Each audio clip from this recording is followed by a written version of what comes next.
meet the next generation of computer programmers. Zach,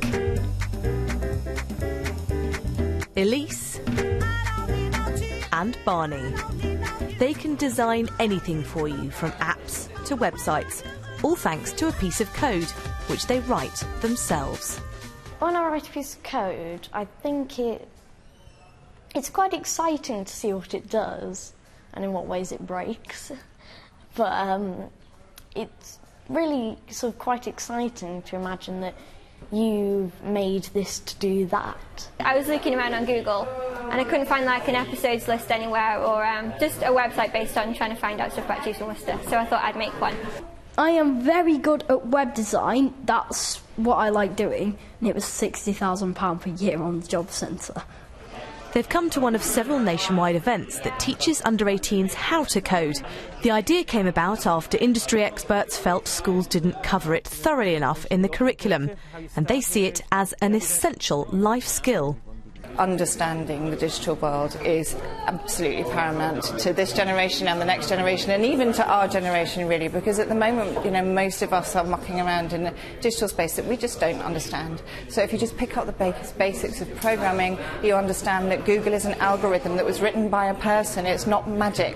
From September next year, computer science will be taught from the age of 5 and included in the English Baccalaureate. But there are still concerns it's not enough. We used to have superstars, particularly in the gaming industry, but superstar coders in this country, and I think we've fallen behind with that because the kids aren't being exposed to coding, and if we're not careful as a country, we will fall behind being key players in those markets. I think it's best to put that piece of code up there. Okay. And I think it might be best if you move that line up there a bit. No, don't touch that, you'll break it. These guys are trying to teach me how to use programs called Scratch, Python and HTML, which for me is a bit like trying to learn French, Spanish and German all in one afternoon. But for this lot, it's second nature. I think it's now quite cool to be able to use these things to do what you want them to do. I think part of the reason is because it's so logical. For example, if you tell it to do something and it doesn't do it, it's not because it doesn't like you or anything like that, it's just because you've told it wrong. It's hoped the change in curriculum and events like these will reboot the interest in computing skills. And for Zach, it seems, the sky's the limit.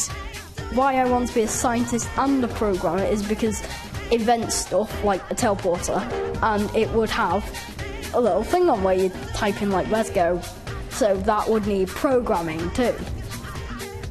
Sophie Van Bruggen, BBC News.